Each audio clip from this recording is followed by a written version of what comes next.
자녀가 대한민국 최상위권 대학인 스카이대학에 합격해서 좋으신가요? 스카이대학은 아니더라도 자녀가 서강대, 성균관대, 한양대 등 인서울 상위권 대학에 들어간다면 그 자녀의 부모님도 엄청 기분 좋으실 겁니다. 자녀가 고3 때 돼서야 인서울 대학 들어가는 것이 얼마나 힘든 것인지를 보통 학부모님들도 이때 알게 되거든요. 근데 그거 아세요? 힘들게 서울에 있는 대학교에 들어가더라도 서울에 사는 학생 말고 지방에서 올라온 학생 또는 수도권 외곽에 살아서 지하철 타고 편도로만 최소 2시간 걸리는 학생들도 분명히 있을 건데 대학교 기숙사는 이러한 학생들을 모두 수용할 수 있을까요? 인서울대학교에 있는 기숙사 수용률은 생각보다 그렇게 좋다고는 할 수 없습니다. 상대적으로 저렴한 기숙사에 당첨이 안 된 신입생 또는 그 밖의 대학생들은 그럼 자연스럽게 그 대학 주변 원룸가로 스며들 수밖에 없습니다. 각 지자체 장학숙 이런 데는 일단 조건에서 제외하고요. 그런데 지금까지 지방에 거주를 하셨던 학부모님들은 서울 대학가 원룸 월세를 보고 반드시 현타가 옵니다. 올해 3월 기준 이대는 원룸 월세 시세가 보증금 1000에 월세 83만 5천 원입니다. 대학교 한 학기 기숙사 비용이 아닙니다. 이대 옆 학교인 연대는 거의 70만 원이고요. 대학가 미친 월세에 한 방 맞으신 우리 부모님들은 그래도 저렴한 전세를 알아봐야겠다 생각을 합니다. 현실은 서울 및 수도권 대부분 지역이 전세 사기의 늪에서 자유로운 곳은 없습니다.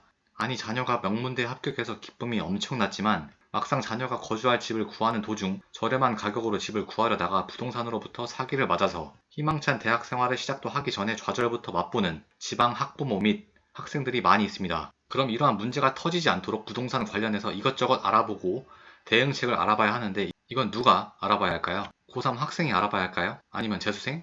아니면 삼수생이? 저는 철저히 부모 자식 관계일지라도 부모님에게 의존해야 하는 것은 절대적으로 지양, 즉 경계해야 한다는 입장입니다. 하지만 이러한 방을 구하는 것에 있어서는 당연히 부모님이 진두지휘해서 알아봐야 한다고 생각을 합니다. 내신, 수능, 논술 등 모든 신경을 입시에 쏟아붓는 친구들에게 부동산 알아보는 것까지 신경 쓰는 것은 이건 확실히 욕심이라고 생각을 합니다. 저는 지방에 사는 부모님들에게 꼭 드리고 싶은 말씀이 자녀가 앞으로 서울에서 거주할 부동산을 잘 알아보시는 것이 자녀 장학금 타는 것보다 훨씬 중요하다고 생각을 하는데요. 장학금이야 한 학기 수백만 원 또는 여러 학기 합해도 수천만 원이지만 집은 잘못 구하면 수천만 원은커녕 몇 억이 날아갈 수 있습니다.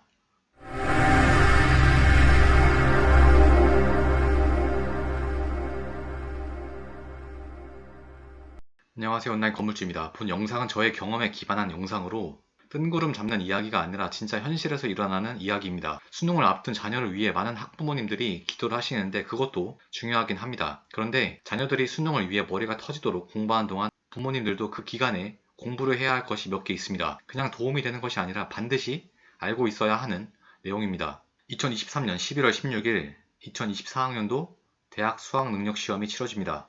이 수능이 모티브가 되어 이 영상을 제작하기로 했습니다. 4년제 인서울대학 위치입니다. 저도 고3 시절 서울에 있는 대학에 진학을 하기 위해 노력을 했습니다. 다행히 운이 좋아서 서울에 있는 대학에 합격을 했고 지방에서 올라온 저는 1학년에는 기숙사에 살게 되었습니다. 항상 인구 감소 관련하여 볼 때마다 놀라는 거지만 저 때는 수능 응시 인원이 약 63만 정도 되었던 걸로 기억을 하는데 지금은 45만도 안 되네요. 격세지감이 자연스럽게 느껴집니다. 사실 지금 대학을 들어가는 학생들은 어떻게 보면 운이 좋을 수도 있습니다. 수능 응시 인원은 줄지만 그렇다고 상위권 대학 정원이 또 그렇게 감소한 것은 아니거든요. 그럼 예전에 비해 경쟁이 훨씬 감소한 것은 부인할 수 없는 사실입니다. 2022년도 인서울대학 상위 15개 대학 모집 인원입니다. 서울대, 연고대는 각각 매년 3,000에서 4,000명 정도 모집을 하고 서강대가 좀 학교가 작아서 1,700명 내외로 모집을 합니다. 외대도 생각보다 많이 뽑네요. 제가 말한 정원은 수시와 정시, 합산 정원입니다.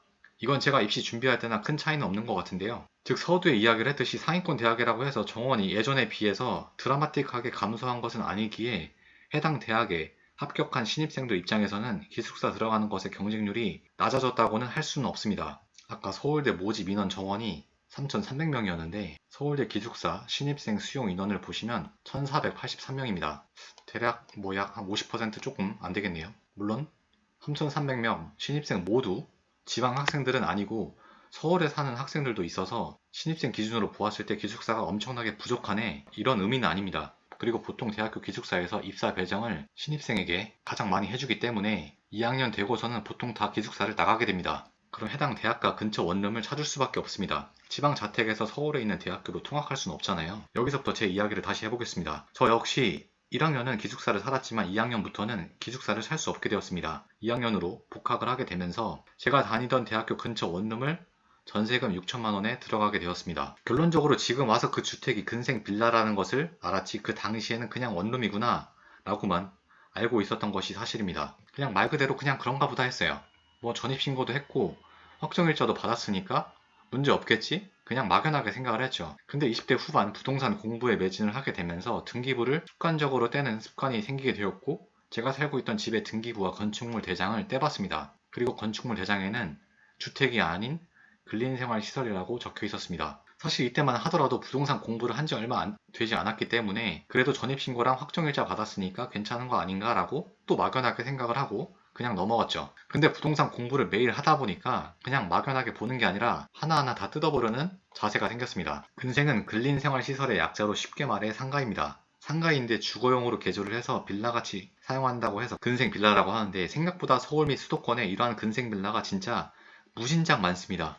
외관상 잘 구별되지도 않고요. 용도는 상업용인데 주거용으로 다르게 사용하고 있으니까 불법 주택입니다. 그러면 집주인들은 이러한 불법 주택을 왜 운영을 할까요?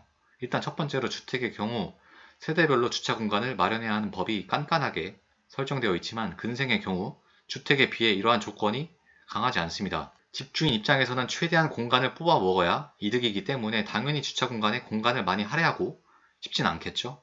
그래서 이러한 근생 빌라들이 운영이 되는 거고 두 번째는 층수 제한입니다. 다세대 주택은 4층 이하의 층수 제한이 있는데 근생 빌라의 경우 층수 제한이 거의 없습니다. 이것도 주차 공간과 마찬가지로 최대한 높게 지어서 많은 호실을 임대를 주어야 집주인의 이득이 커지기 때문에 이러한 근생 빌라를 운영을 하는 게 메리트가 있겠죠. 불법 위반 건축물 중에 근생 빌라도 있지만 왼쪽 사진과 같이 무단으로 증축을 해서 위반 건축물이 된 건축물들도 있습니다. 서울의 빌라가 밀집한 지역의 제일 꼭대기층을 보면 이렇게 생긴 곳이 굉장히 많습니다. 이 영상을 보시고 여러분도 거리 돌아다니면서 한번 봐보세요. 즉 허가받지 않고 무단으로 면적을 넓혔기 때문에 이 역시 위반 건축물입니다. 이런 위반 건축물은 건축물 대장을 떼면 서류 상단에 저렇게 위반 건축물이라는 마크가 딱 찍히게 됩니다. 물론 이렇게 무단 증축을 해도 지금까지 운 좋게 안 걸려서 건축물 대장을 떼도 이러한 위반 건축물 도장이 표시가 안 되는 경우도 있으니까 주의를 하셔야 합니다. 그런데 위반을 했든 안 했든 세입자 입장에서 보증금만 받으면 되는 거 아니냐 라는 생각이 드실 겁니다. 그러면 도대체 이러한 위반 건축물의 문제점은 무엇일까요? 일단 첫 번째, 이러한 위반 건축물로 등록이 되면 소유주한테 무단 증축하기 전 원래 건물 상태로 원복시키라는 명령이 떨어집니다.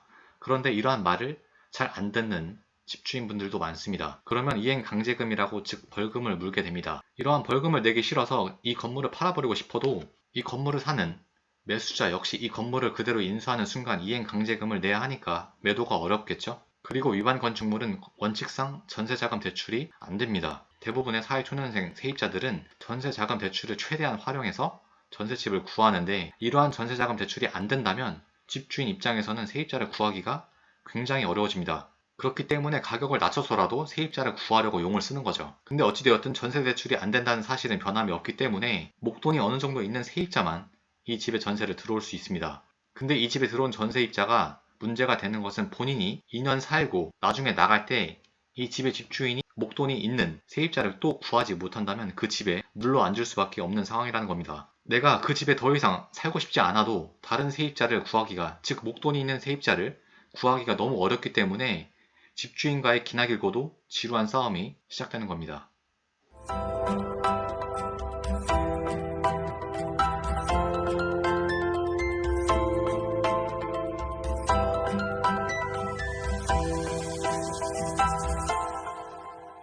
근데 이 근생빌라가 주택임대차 보호법도 적용이 되고 대항력도 인정이 됩니다. 그럼 문제가 생기면 경매 쳐버리면 되지 않냐? 근데 뭐가 문제냐 하실 수 있을 겁니다. 근데 부동산에 있어서는 그냥 그런가 보다가 아니라 진짜 하나하나 파고들어서 생각을 해야 합니다. 내가 주택임대차 보호법 대상자라고 해서 나는 무조건 전세금을 돌려받는 것인가? 아니면 대항력이 인정이 되면 나중에 경매를 진행함에 있어 아무런 문제가 생기지 않는 건가 말이죠. 대부분의 사람들은 이런 부분을 고려하지 않다가 나중에 문제가 터지면 그때 후회하게 됩니다. 다시 한번 말씀드리면 근생 빌라는 주택임대차 보호법도 적용이 되고 대항력도 인정이 되지만 법적으로 주택이 아니기 때문에 전세 대출이 안 됩니다. 원칙적으로 전세 대출이 안 되지만 간혹 집주인과 브로커들이 대출이 가능한 은행을 뚫을 때가 있습니다. 그래서 해당 집에 관심이 있는 세입자들에게 어느 지역 땡땡은행 지점에 가서 전세 대출을 받으면 전세 대출을 받을 수 있다고 이야기를 해서 세입자들을 안심을 시키죠. 다시 한번 말씀드리면 대부분의 은행에 가면 퇴짜 놓는 그 집을 일부 은행에서만 가능하다고 하면 과연 안전한 매물이라고 할 수 있을까요? 그래서 어디 특정 은행에 가서 전세 대출을 받으라고 지정을 하면 반드시 의심을 하셔야 합니다. 두 번째, 근생 빌라는 전세보증보험 가입이 안 되기 때문에 나중에 보증금을 못 받을 가능성이 굉장히 높고요. 그리고 세 번째, 대항력 및 우선 변제권이 있어도 낙찰받기가 굉장히 쉽지 않습니다. 즉 내가 대항력 및 우선 변제권이 있더라도 결국 낙찰가액이 낮기 때문에 세입자 입장에서는 보증금 회수가 어렵다는 거죠. 물론 이러한 집에 산다고 보증금이 무조건 다 떼이는 것은 절대 아닙니다. 언론에서도 워낙 자극적으로 기사를 뽑기 때문에 대부분의 대중들이 헷갈려 할 수도 있습니다만 엄연히 역전세와 깡통전세 그리고 전세 사기는 정말 다릅니다. 그리고 저 역시 근생빌라를 살았지만 문제없이 보증금을 받고 나왔습니다. 하지만 곰곰이 생각을 해보면 제가 살고 있던 근생빌라의 보증금이 제가 살았던 주변 지역 대비 매우 저렴했기에 상대적으로 다음 세입자를 구하기가 쉬워서 빠져나올 수 있지 않았을까 싶습니다. 만약 제가 살았던 원룸의 보증금이 6천만 원이 아닌 2억 또는 3억이었다면 다음 세입자가 문제없이 구해질 수 있었을까라는 생각이 있습니다. 목돈이 있는 6천만 원 세입자 구하기와 목돈이 있는 3억 세입자 구하기는 하늘과 땅 차이입니다. 만일이기에 단정할 수는 없지만 분명히 다음 세입자를 구하기가 쉽지 않다는 것은 자명한 사실이죠. 그리고 근생 빌라가 법적으로 주택이 아니어서 전세 대출이 원칙적으로 불가능하며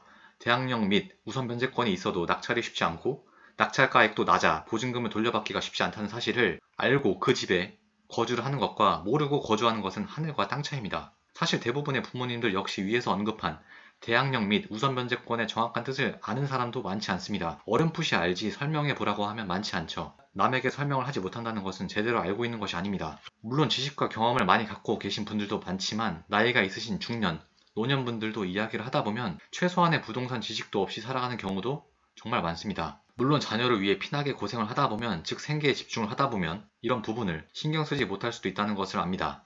사람마다 관심사의 우선순위가 다를 수도 있고요.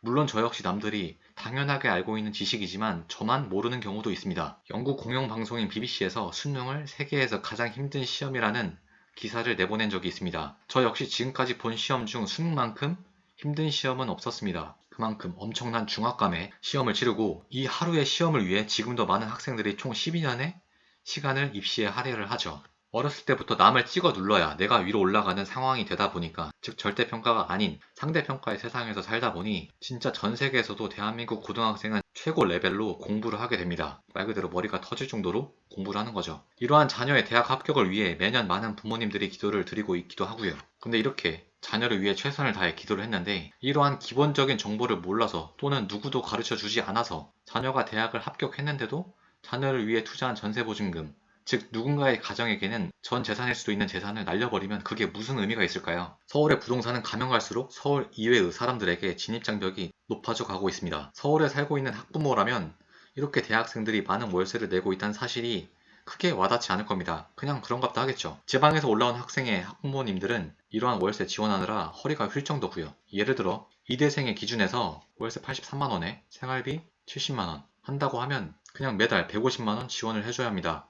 요즘 물가도 워낙 비싸져가지고 이 생활비 70만원도 또 그렇게 많은 것도 아니에요. 객관적으로 봐도 서울에서 태어난 것이 스펙인 시대입니다. 근데 제가 고3 학생들을 대상으로 초점을 맞춰 설명을 드렸지만 실상 이러한 서울 자취집을 구하는 것은 비단 고3 또는 재수생들에게만 해당되는 것은 아닙니다. 군대를 갔다 온 복학생 또는 그냥 신입생을 제외한 2학년부터 4학년 대학생 역시 부모님이 지방에 살거나 통학하기가 너무 멀다면 학교 주변에 원룸을 구해야 하는 상황은 반드시 오게 될 것이고, 대학생이 아니더라도 일자리를 찾기 위해 서울로 올라온 사회초년생 역시 집을 구하려면 제가 말한 주의사항들을 반드시 알고 있어야 합니다. 이러한 경우가 생겼을 때 부모님들이 자녀를 위해 확실히 서포트를 해줘야 한다고 생각합니다. 아직은 자녀가 20대 중반이라고 할지라도 사회 경험이 너무 부족하고 부동산에 있어서는 정보가 너무 없기 때문에 자칫 이러한 집 찾는 것을 청년들에게만 맡기게 된다면 굉장히 위험한 상황을 맞이할 수 있습니다. 자녀에게 돈을 지원해주는 것도 물론 좋지만 지식, 정보, 경험을 자녀에게 제공하는 것이 훨씬 좋다고 생각을 합니다. 돈은 일시적이지만 이러한 지식, 정보, 경험은 정말 평생 써먹을 수 있거든요. 나이 들어서 글씨가 잘 안 보이고 내용이 어렵다고 하지 마시고 조금이라도 짬내서 부동산 관련 공부를 하시다 보면 학부모님 본인에게도 자녀분들에게도 반드시 도움이 될 것입니다. 오늘은 근생빌라 등에 대해 알아봤는데 생각보다 자취집을 구하는 것에 있어서 굉장히 빈번하게 일어나는 케이스이므로 이해가 안 가시면 이해가 가실 때까지 보시기 바랍니다. 참고로 자녀가 공부를 좀 한다고 해서 지방에 사는 학부모님들이 수능을 보기 전에 미리 서울에 와서 집 구하지는 마시고요. 괜히 자녀에게 엄청난 부담감이 될 수도 있습니다. 제가 어렸을 때 보았던 기사인데 수능을 보기 전 학생이 자신의 부모님께 절하는 사진입니다. 이 사진은 참 볼 때마다 심금을 울리는 사진인데 이 학생의 결과가 궁금하긴 하네요. 이 영상을 보는 고3, 재수생, 삼수생 등 모든 입시생들 이번 수능 정말 좋은 결과 있길 바라고 수험생분들의 부모님들 역시 좋은 일들만 있길 바라겠습니다. 영상 마치겠습니다. 감사합니다.